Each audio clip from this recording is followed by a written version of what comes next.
Hello, friends, and welcome to Sleep Tight Stories. Have you ever wanted a pet? What kind of pet would you like to have? Today's story is about a little boy who wants a pet, but has to find one that his mom will also like. He goes to the pet store to see what he can find, and comes home with one he hopes his mom will like. The Sneezing Toucan is a story written by Jim Monroe. The Sneezing Toucan. Another Saturday morning, and I was riding my bike, headed to town with my hair in a spike. I really wanted to find just the right pet, and hoping my mom would not get upset. She doesn't like snakes or lizards or cats or hamsters or pigs. No, nothing like that. No dogs, fish, or turtles, and no rabbits, of course. And I'd better not think of ever getting a horse. I thought about monkeys and baby goats, too, and I'm certain a chicken just wouldn't do. So into the shop I went looking around, wondering if the right pet would ever be found. Two puppies were wrestling, a shepherd and collie. There in the tank swam a whole school of mollies. 3 Siamese kittens in a box on the floor, and gerbils and ferrets scurried all through the store. A 7-foot python slithered in a large crate.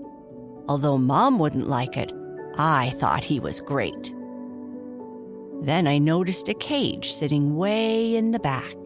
Inside stood a bird whose feathers were black. His neck a bright yellow, his feet a pale blue. His nose painted orange and red and green too. What a beautiful bird, I said to myself. I wonder why he's back here on a shelf.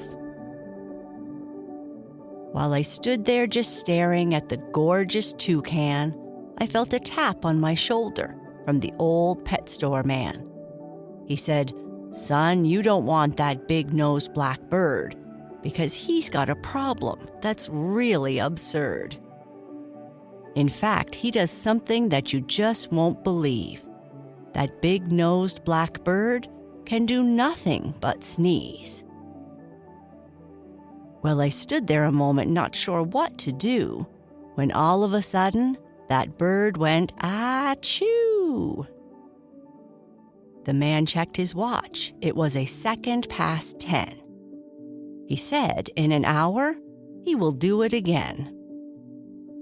Hour by hour, that bird just won't stop, so I placed him here in the back of the shop. I've tried every cure from far and from near, but he keeps right on sneezing. It's been over 2 years. Bottles and bottles of pills, big and small, and as far as concoctions, well, I've tried them all. The man rambled on for 30 minutes, I bet, about potions and lotions and trips to the vet. Well, I thought, and then asked the old man, "How much do you want for the Sneezing Toucan?" "He's been here a long time, so I'll sell him half price, and the cage will be free. But take my advice. At night you will want an earplug or two." And when he had said that, the bird went, "Achoo!" I glanced at the clock that hung over my head. Just after 11 is what the hands read. So I paid for the bird, tied the cage to the bike, and hoping a toucan was something Mom likes. As I pedaled home, my stomach started to flip, and my knuckles turned white from a very tight grip. I walked into the kitchen, set the cage on a chair, and Mom stopped in her tracks and started to stare. Well, I got him half price, and just look at that beak. With all of those colors, he sure is unique. He's got one small problem, and it's not a disease, so don't be surprised when you hear his big sneeze."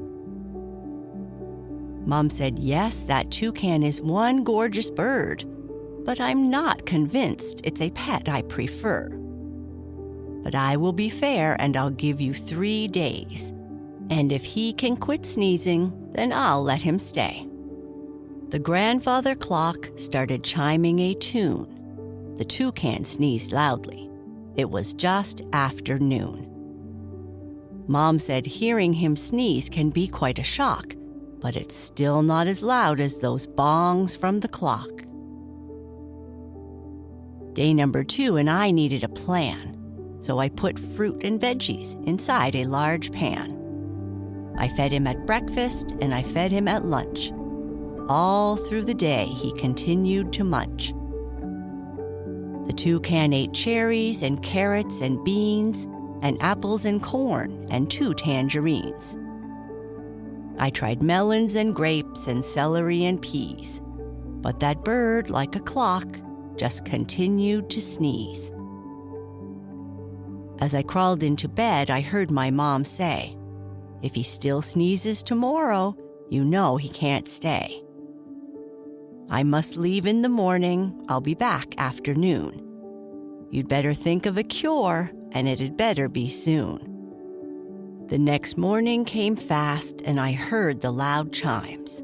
That toucan sneezed hard at 9:02. Then I got an idea that I thought might succeed, so I grabbed all the tools that I thought I would need. I found the brass key, slid it into the lock, and removed every chime from the grandfather clock. I made a shelf for the cage. The toucan looked great, then removed the glass door as Mom came through the gate. She came through the hallway and looked at the bird, and her mouth opened wide but did not say a word. Well, the bongs were much louder compared to his sneeze, so I took out the chimes and I thought you'd be pleased. Then her face began melting and she said with a smile, "Well, it looks like that bird can stay quite a while." Now our clock is unique and the toucan is too. It was a tick after 1, and all we heard was, "Achoo!"